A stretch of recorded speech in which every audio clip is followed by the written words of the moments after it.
हाय! Good evening सगळ्यांना आणि जन्माष्टमी, दहीहंडीच्या सगळ्यांना खूप खूप छान शुभेच्छा. सो मी आज विणत होती असं छानपैकी सूर्यफूल, जे मला प्रचंड आवडतं. I love sunflower. सो त्या सनफ्लॉवरचा मधला जो बेस असतो ना असा चॉकलेटी, जो आता मी तुम्हाला थोड्या वेळात दाखवेल. तो सर्कल न होता त्याची झाली अशी नारळाची करवंटी. म्हणजे तो असा हाल्फ सर्कल असा गोल झाला आणि मला समजत नव्हतं, की हे काय होतंय, की म्हणजे मी त्याचे 10 ते 15 वेळा सगळे स्टिचेस ओपन केले, परत लावले. पण म्हटले, की चल जाऊ दे, नारळाची करवंटी तर करवंटी. बघूया पुढे काय कसं होतंय, आपण पेटल्स तरी जॉइन करूया.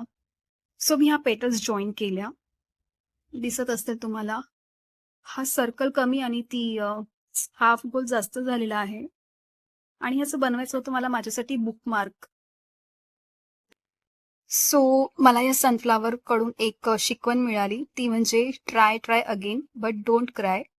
कारण आपलं प्रत्येक वेळी असं होतं ना, की आपलं फर्स्ट अटेम्प्ट कधीच व्यवस्थित होत नाही. मग ते काही असू दे, काहीही. सेम माझ्यासोबत ही सनफ्लॉवर विणताना झालं आणि मी खूप छान असं डिसाईड केलं होतं, की माझा हा मधला पेस इतका मी सुंदर बनवेल, असं करेल, तसं करेन. पण तसं काही झालं नाही. खरं तर माझी फिंगर्स पण ॲक्चुअली दुखत होती. सर्वात जास्त गोंधळ तर तिथेच उडाला माझा, की स्लिप नॉट घेऊन करायचे, की मॅजिक रिंग घेऊन करायचे आणि त्या गोंधळामध्येच मी हे सर्कल त्याचा बिघडवलं आणि ते बिघडवून मग ते असं ॲक्चुअली आता झालेलं आहे. मग त्याच्या पेटल्स जोडताना फिंगर्समुळे मला थोडंसं प्रॉब्लेम होत होता. पण एनिवेज मी आता मला हे कळलंय आणि त्याच्यामुळे मग मी एक सुंदर सनफ्लॉवर बनवेल.